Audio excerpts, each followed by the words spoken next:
الحمد لله رب العالمين والصلاة والسلام وبارك على عبده ورسوله نبينا محمد وعلى آله وأصحابه أجمعين أما بعد.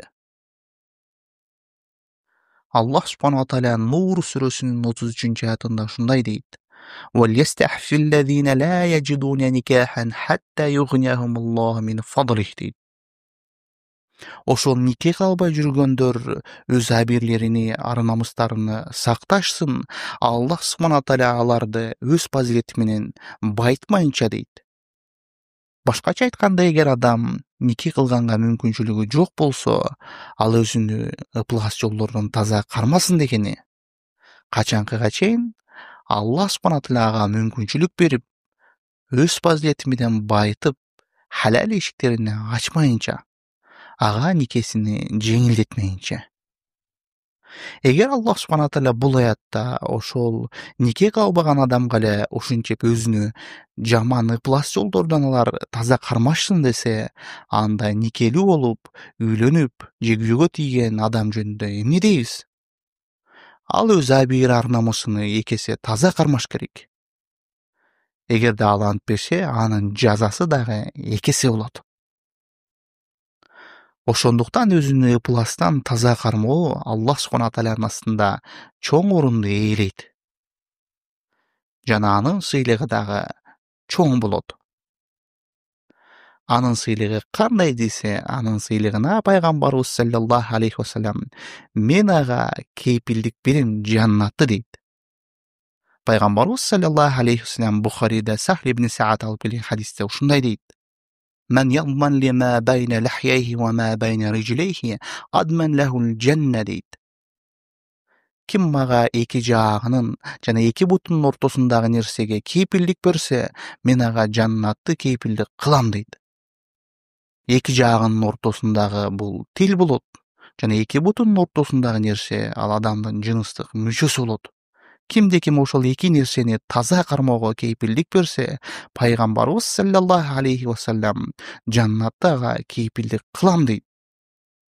Жана башка Бухари Муслимде келген Абу Хурайранын хадисинде дагы пайгамбарыбыз саллаллаху алейхи вассалам ошол кыямат күнү күн жакындап, адам баласы өз терине көмүлүп, чөгүлүп жатканда 7 адам Аллах субхана тааlanын аршынын көлөкөсүндө болот дейт.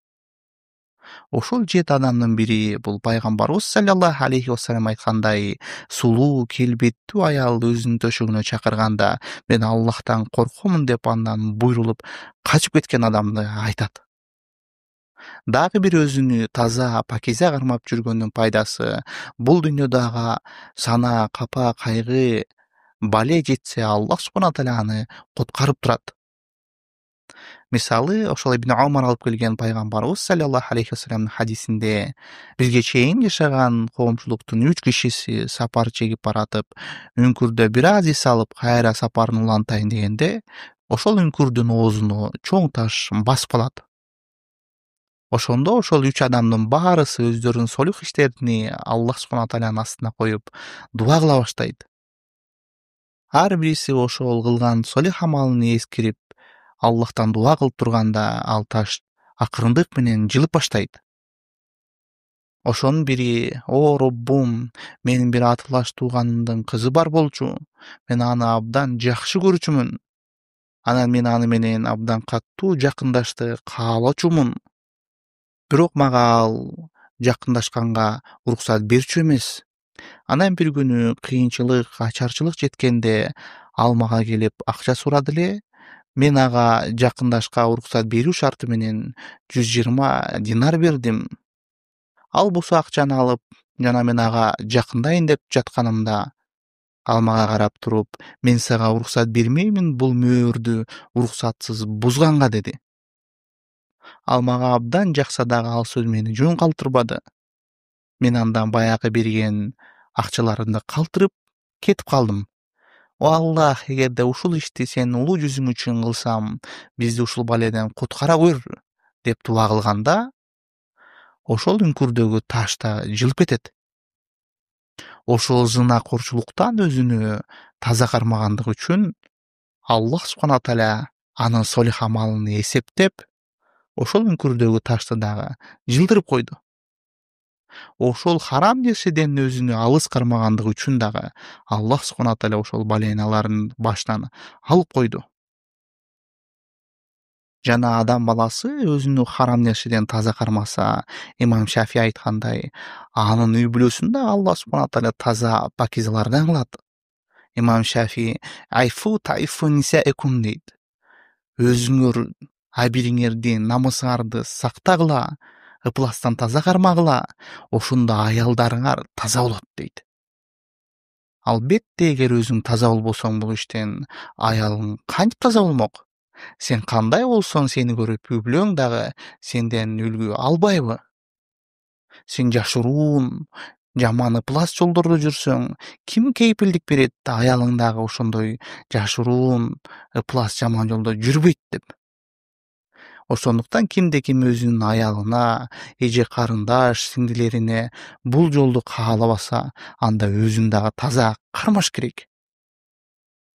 Сен бир кыз келинди азгырып, мындай ыплас жолго тартсаң, сенин дагы аялдарыңды, эже карындаштарыңды ушул жолго азгырып, бөтөн эркек тартса кандай болосуң? Сен бирөөнү суктануу менен карап, көзү менен узатып, аны элестетип турсаң, сенин дагы эже карындаштарыңды, аялыңды ошентип бөтөн бир эркек узатып карап жатса жакшыбы? Сен бирөөнүн кызын эптеп анын алсыздыгынан пайдаланып аны колдонуп кетсең, сенин да кызыңды бирөө ошентип алсыздыгынан пайдаланып, колдонуп, алдап кетсе жакшыбы?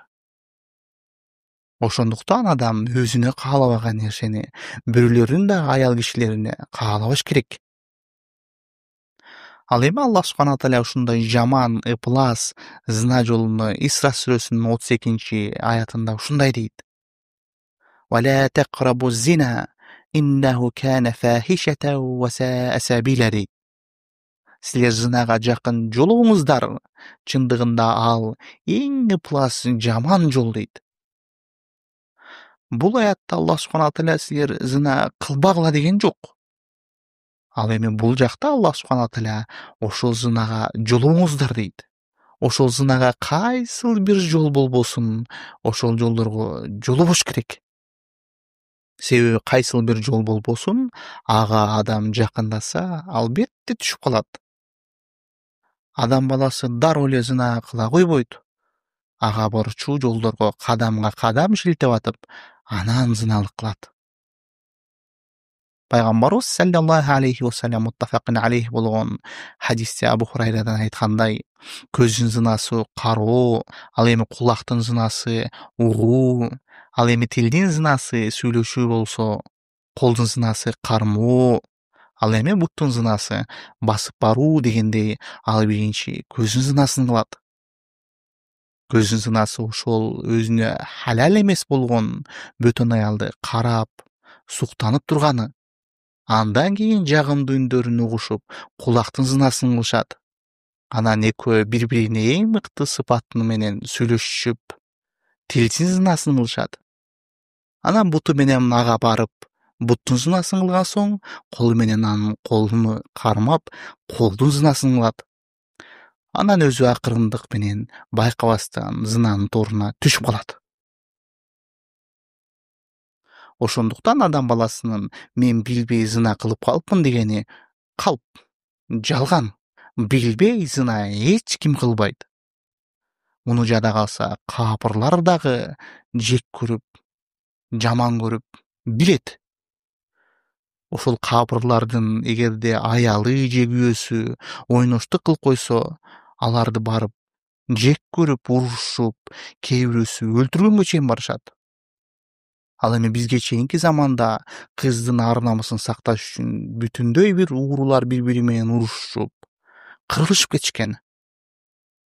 Ал эми капыр эмес, мусулман болгон адам мен билбей зына кылып калыпмын дегени, ал өзүнө өзү тек гана алдап сороткондугу. Ошондуктан дагы факихтер айтат, адам баласы Рамазан айында билбей бир нерсени ичип жеп алса, эчтеке болбойт. Аллах аны тойгозуптур, орозосун улантып кармай берсин дейт. Ал эми орозодо билбей аялы менен жакындап коюш мүмкүн эмес дейт. Бири билбей унутуп калса, экинчиси билет да, жөн турбастан байкап турат да. Ошондуктан бул байкабай капыстан эле боло турган нерсе эмес. Ал эми зынанын асылына келип карасак, момун адам зына өтө оор, чоң күнөөлөрдөн экенин билет. Анын артында бул дүйнөдө да катуу кордук бар экенин билет. Канчалаган адам баласы ушул зынанын артынан кордолуп кеткенин билет. Баарынан таң калыштуусу ушунун баарын билип, нәпсисини ээрчип, кадамга кадам шилтеп атып, ошол зынага түшүп калат. Ал эми пайгамбарыбыз саллаллаху алейхи вассалам Бухари Муслимде ушинтип айтат: "Ла язни зани хина язни ва хуа муъмин" дейт. Момун адам момун болуп туруп зыналык кылбайт дейт. Момун адам Аллахка, акыретке ишенип туруп, эч качан мындай ыплас жолго барбайт. Демек, бул ишке качан барат? Анын ыйманы түшүп, бети жок болуп, уятсыздык каттап, Аллах менен акыретти унутуп, анан бул жолго түшөт. Ал бул амалы менен ошол ар намысы абийирик этип шерменде болуш эле эмес, Аллахтын азабына чакырат. Пайгамбарыбыз саллаллаху алейхи вассалам: "Иза захара зина ва риба фи кария, факад ахаллу би анфусихим азаб Аллах" дейт. Ошол жашап аткан айыл кыштактарда зынакорчулук менен сүткорчулук таркап кеткенде, ал адамдар өздөрүнө Аллахтын азабын адал кылышат дейт.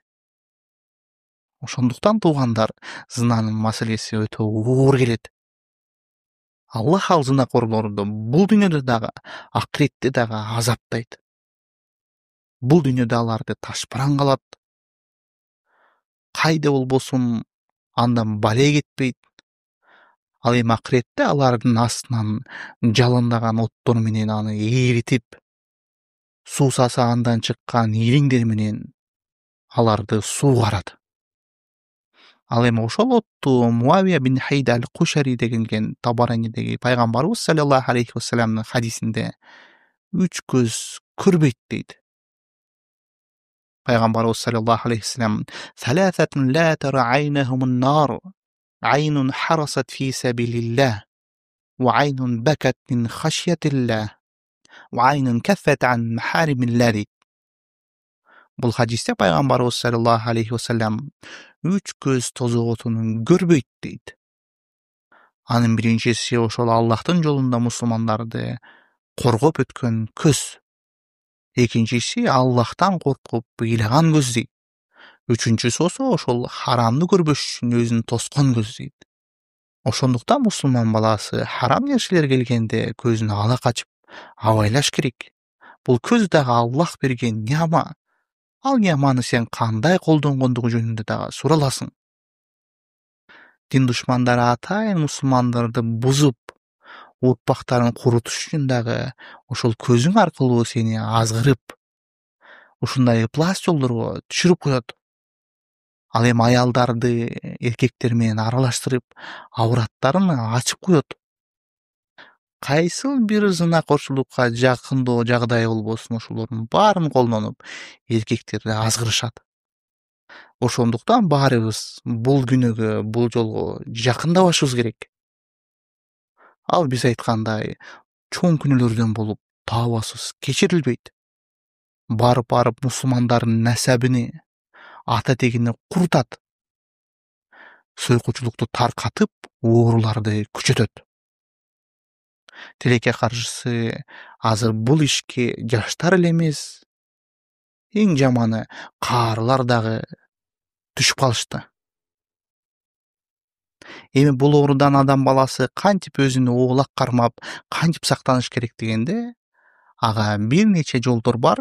Ошол жолдорду башынан бекем карманыш керек. Анын биринчиси таквачылык.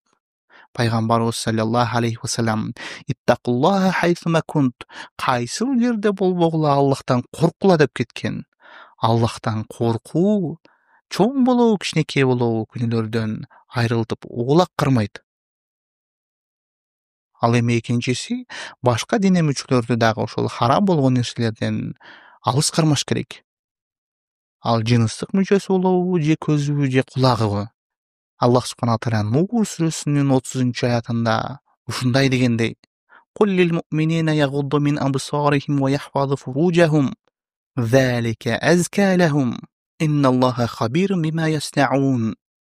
Ва кул лил муъминати ягдудна мин абсарихинна ва яхфазна фуружахунна, ва ла юбдина зинатахунна илля ма захара минха, вальядрибна бихумурихинна аля жуюбихинна" дейт. О Мухаммад, сен ошол момун ыймандуу эркектерге айткын, өздөрүнүн көздөрүнө бөтөн аялдарды кароодон тыйышсын жана өздөрүнүн жыныстык мүчөлөрүнө таза кармашсын. Бул аларга эң таза, пакиза жол. Ал эми Аллах субхана тааля алардын бардык иштеринен кабардар дейт.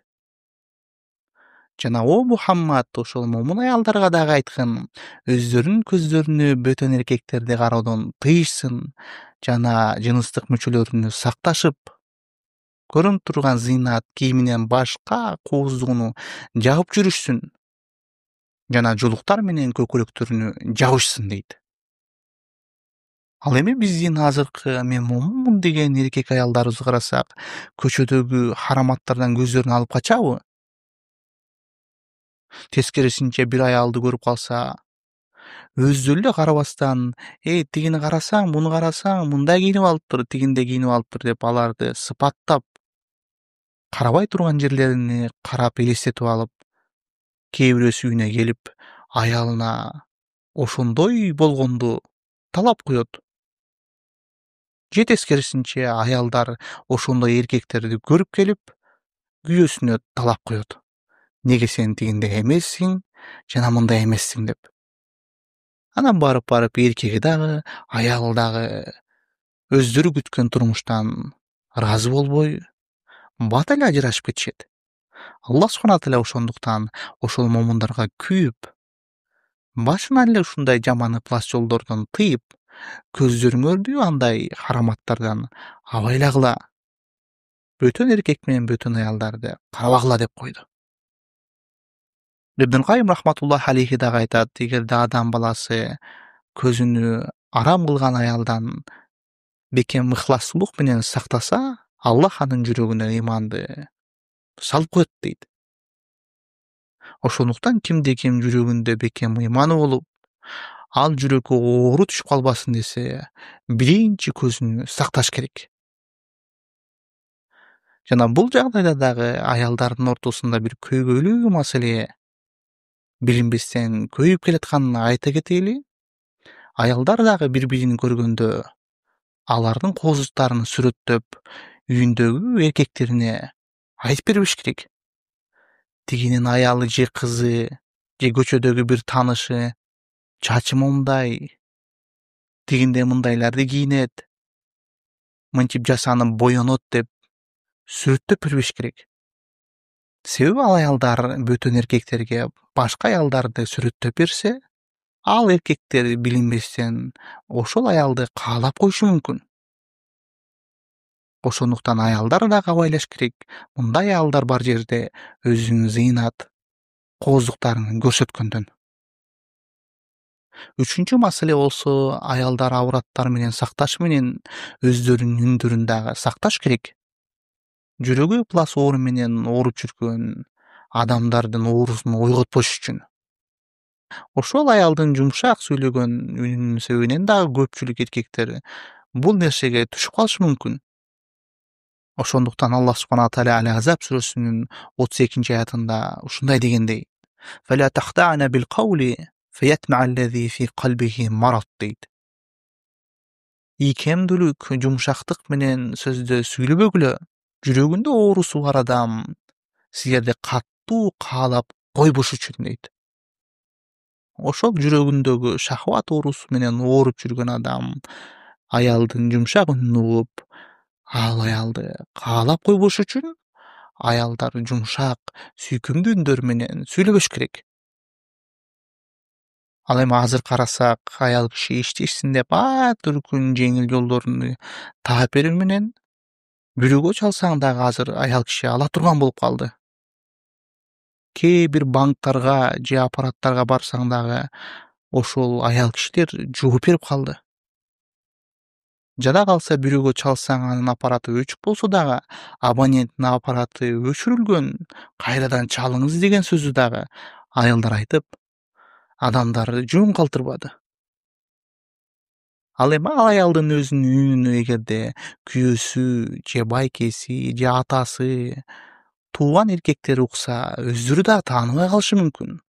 Алар үйүндө андай кооз үндөр менен сүйлөшпөйт. Атайын көр тиричилик менен акча табыш үчүн үндөрүн кооздук менен сүйлөшүп, үй бүлөбүздү багабыз дейт. Ал эми негизинде исламда аял киши имам катыланып калса дагы үн чыгарыштан тыйылган го. Пайгамбарыбыз саллаллаху алейхи вассалам ат-таспих лириджал ва тасфих линиса дегендей, ошол имам катыланып калса эркектер субханаллах деш керек. Ал эми аялдар ошол көкүрөгүндө колун гана чабышсын дейт.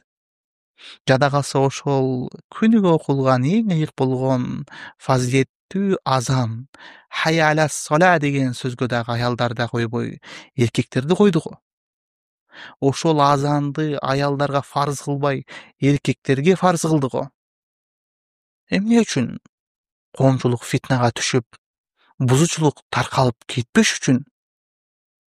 Анан аялдар көр төрөчүлүктүн артынан ошондой үнү кооз кылып, ар түркүн сурамжылачуу ишканаларда иштеп калганына кандай дейбиз? Ал эми адам баласы ыплас жолдон өзүн сакла турган төртүнчү себеби аял кишилер менен бир жерлери тийишип кеткенин абайлаш керек. Пайгамбарыбыз саллаллаху алейхи вассалам Табаранида Муакил ибн Ясардан келген хадисте ушундай дейт: لا أن يطعن في رأس رجل بمخيط من حديد خير من أن يمس امرأة لا تحل له дейт. Бул хадисте пайгамбарыбыз саллаллаху алейхи вассалам өзүнө халал болбогон, никесиз болгон бөтөн аялга денеси тийип кеткичекти дейт. Ошол эркек адам өзүнүн башына темир ийнени тыгып алганы жакшыраак болот дейт. Эмне үчүн? Себеби ошол денеге тийүү жолу аркылуу дагы адам баласы зына жолго түшүп калат. Ошондуктан эркек киши бөтөн аял киши менен кол берип учурашпаш керек. Жана мындай жолдон оолак болуш үчүн 5-чи себеп адам баласы бойго жеткен соң баатыраак никелениш керек. Мүмкүнчүлүгү чыкса дароо үйлөнүп же эрге тийиши абзел. Пайгамбарыбыз саллаллаху алейхи вассалам Абдуллах ибн Масуддан келген хадисте ушундай дейт: يا معشر الشباب من يستطع منكم الباءة فليتزوج فإنه أغض للبصر وأحسن للفرج ومن لم يستطع فعليه بالصوم فإنه له وجاءة дейт. Бул муттафакун алейхи болгон хадисте пайгамбарыбыз саллаллаху алейхи вассалам: "О жаштар, ким үйлөнгөнгө чамасы жетсе үйлөнсүн. Чындыгында ал көздү жана жыныстык мүчөнү сактайт. Ал эми кимде ким үйлөнө албаса, анда ал орозо кармасын. Чындыгында ал орозаны муздатат, сактайт" дегени. Чындыгында бул үйлөнүп никеленүүдө чоң баракат бар. Ошондуктан кимде ким мүмкүнчүлүгү жетсе убакытын чозуп жүрө бербестен дароо өздөрүнү мындай ыплас жолдон сактап үйлөнүшү абзел. Ал эми үйлөнгөн соң аялдары күйөөлөрү аялдарыны ушул жолго түшүп калбаш үчүн төшөк мамилелерине жана төшөк милдеттерине бекем аткарышы зарыл. Себеби азыр көптөгөн учурда же эркек болобу же аял болобу ошол зынакорчулуктан кутулайын деп, жаман ыплас жолго барбайын деп үйлөнүп, бирок үйлөнбөгөндөй жашап жүрүшөт. Анан байкатпастан бир күнү шайтан аларга васваса кылып, эркеги да аялы дагы байкатпастан мындай жолго толук түшүп калышы мүмкүн. Ошондуктан пайгамбарыбыз саллаллаху алейхи вассалам үйлөнүүнүн бирден бир максаты кылып ягуддулил басар көздү тосот дейт жана жыныстык мүчөлөрдү сактайт дейт. Ал аял бөтөн эркекти же ал эркек бөтөн аялды каалабай калат.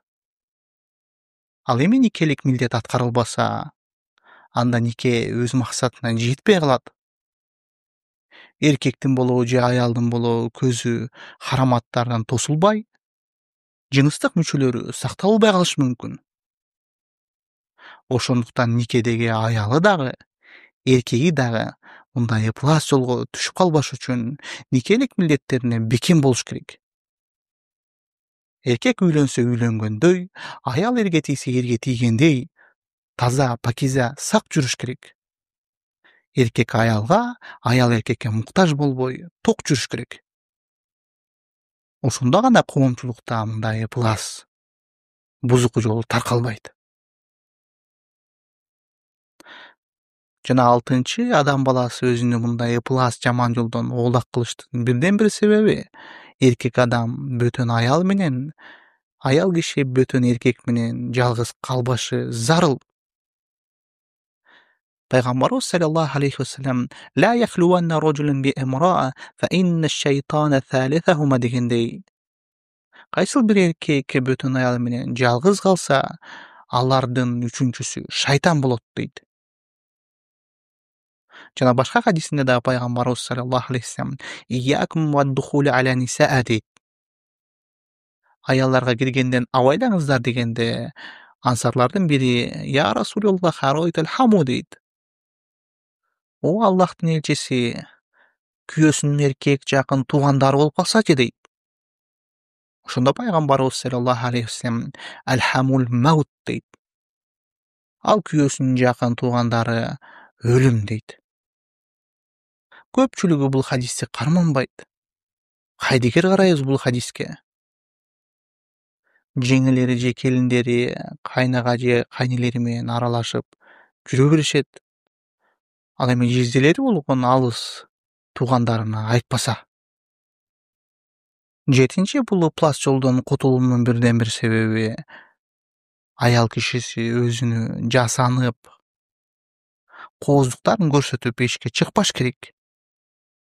Аллах субхана тааля Аль-Ахзаб сүрөсүнүн 33-аятында ушундай дейт: وقرن في بيوتكن ولا تبرجن تبرج الجاهلية الأولى дейт. Силер өз үйүңөрдө калып, жана жахилиетте өзүн кооздоп алып чыккандай өзүңөрдү көрсөтүп, жасанып чыкпаңыздар дейт. Шарият өзү аял кишини махрамсыз эшикке чыкпоо эле эмес, ошол фарыз болгон хажга дагы сапар чегип барууну тыюу салат. Ал эми азыр карап көрсөк, канчалаган мусулмандардын аялдары эркек киши менен тең элишип иштешип, бала чакасыны үйүндө тарбиясыз калтырышып, ошол өздөрү тарбияга муктаж болгон секелек кыздарынын балдарына тарбиячы кылып калтырып кетип. Эгер эми ал тарбиячы өзүндө тарбия жок болсо, балдарга кайсыл бир тарбияны бермек? Кантип ошол көр тиричиликтин артынан тарбиясыз адамдарга мусулмандар таштап коюшат? Анан ал адамдар, ал балдарды кантип туура дуруус динде тарбиялайт? Өздөрүндө дуруус тарбия жок болсо, аларды дагы туура эмес тарбиялап, үммөттү курутат. Мына ушинтип үммөт ошондой тарбиясыз адамдардын колунда калып калды. Өзү эле Аллах субхана тааля аялды кээ бир маселеде чектеп койгондугу, аны кордоп койгондугу эмес, тескерисинче ошол кордуктан аны сактап койгону. Ошол аял өз балдарына коргоп, колдоп, туура тарбия берип, үммөттүн эр азаматтары кылып чоңойтса кана? Жакшы эмеспи? Ал эми ал аял көр тиричиликтин себебинен балдарына тарбиясыз бир секелек кыздарды тарбиячы кылып коюп, келечек үммөткө көңүл бурбай калды. Ал эми ал аялдарды эркектер менен бирдей иштеши эле эмес, спорт деп ар түркүн аттары жагынышып, алардын авраттарын чечишип, чуркатып, күрөшүп, жадагасы эркек сымал мушташып салышты. Бизде исламдагы эң ыйык болгон ибадаттардын бири болгон хаж дагы, ромаль деген ибадатты дагы Аллах субхана тааля алып таштады го. Ошол хаждагы чуркоону дагы аялдарга кыйынчылык болбосун деп милдет кылбады го. Ошол аялдарды сактап, сыйлап, аялдар кор болуп, кыйналып калбасын деди го. Ал эми аялдар чуркашып, күрөшүп, бири-биринин бетин жарышып, мушташканына кандай дейбиз анан? Бул мусулмандарга жат көрүнүш. Мусулман аялдар мындай кордуктан өйдө болуш керек. Өздөрүн мынчалык төмөн деңгээлге түшүрбөш керек. Ал эми алар ар түркүн салондорго барып, боенуп, аатыр мистерин себишип, узун шиш такаларын кийишип, өздөрүнүн күйөөлөрүнө же жакындарына жасанбастан бөтөн эркектерге болгон коозулугуну көркөмдөп көрсөтүп калганын эмне дейбиз? Ал эми Аллах субхана тааля аларды боенуп, кооздугуну көрсөтүп чыгыш эле эмес, буттарын жерге катуу чаап басыштан кайтарды го. Аллах субхана тааля Нур сүрөсүнүн 31-аятында ушундай дегендей: "Вала ядрибна би аржилихинна лию'алама ма юхфина мин зинатихинна" дегендей. Алар ошол жашыруун зыйнат кооздулугуну көрсөтүш үчүн буттарыны жерге урбасын дейт. Ошол кезде аялдар буттарына ошол хал деп шылдыраган мончокторун тагып алып, буттарына уруп, өзүнүн кооздуктарын көрсөтүшчү.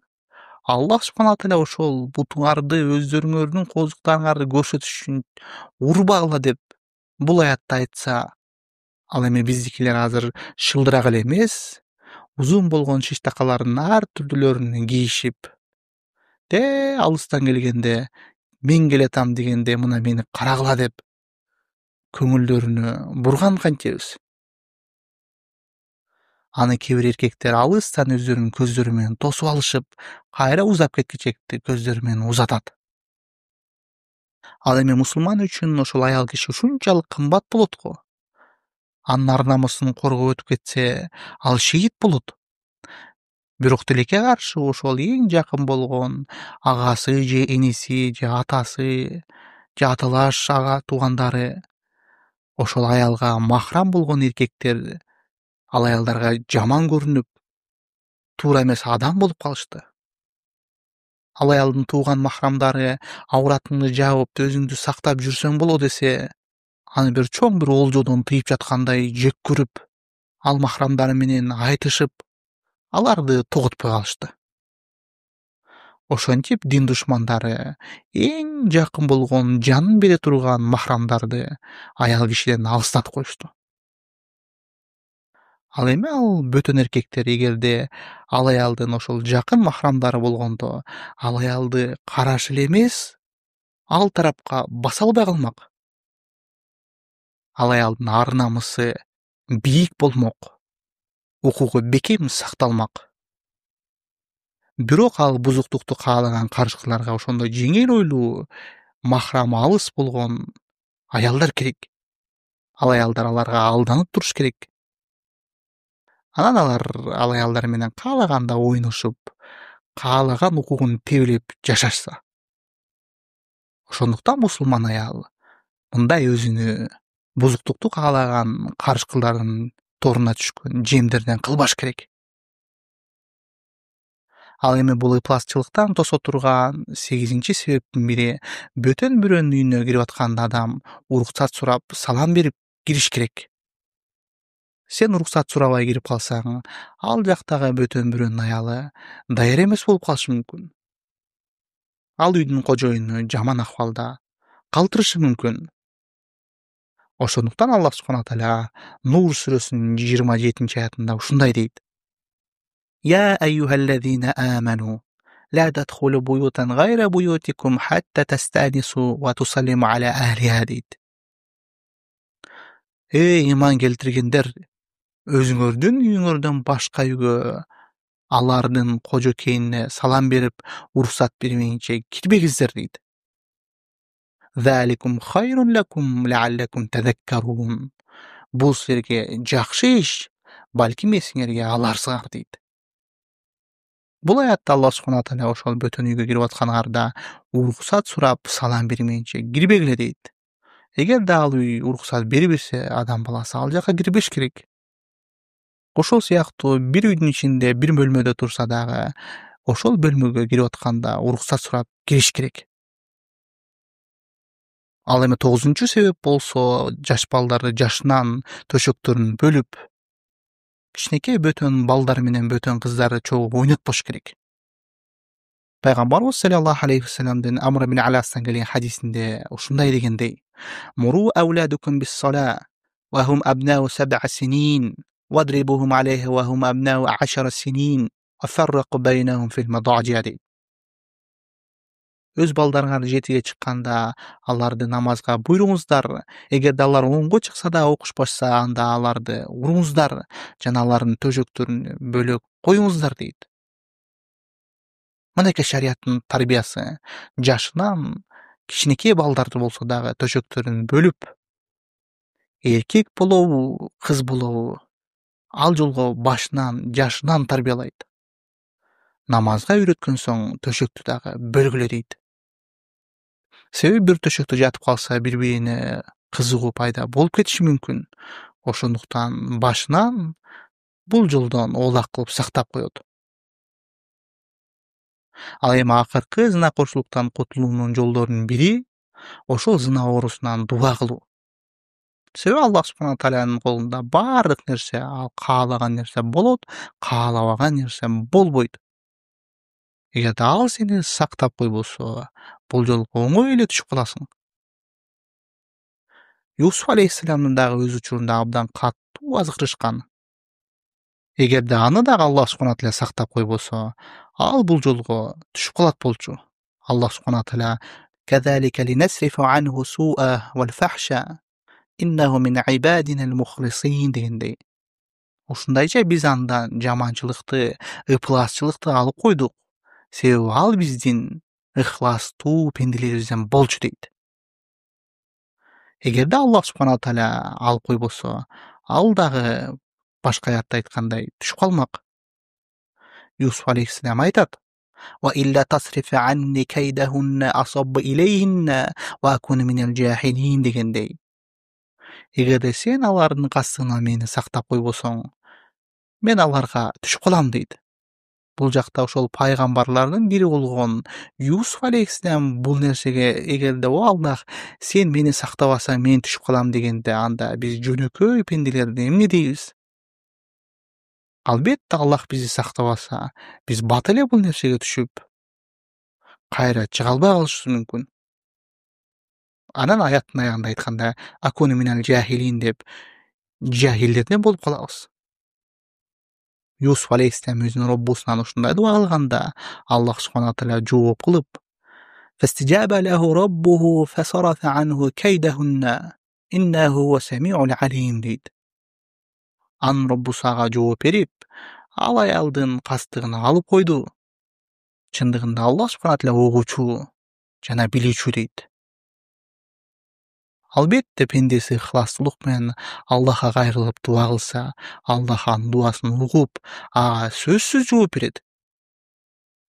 Аллах субхана тааля баарыбызды мындай ыплас жаман жолдон таза кармап, коомчулугубузду өнүгүп, өстүрүп, жаштарыбызды ыймандуу, ынсаптуу кылып, өзү бул жолдордон коштоп, коргоп жүрсүн. Вассалаллаху вассалам аля набийина Мухаммад ва аля алихи ва асхабихи ажмаин.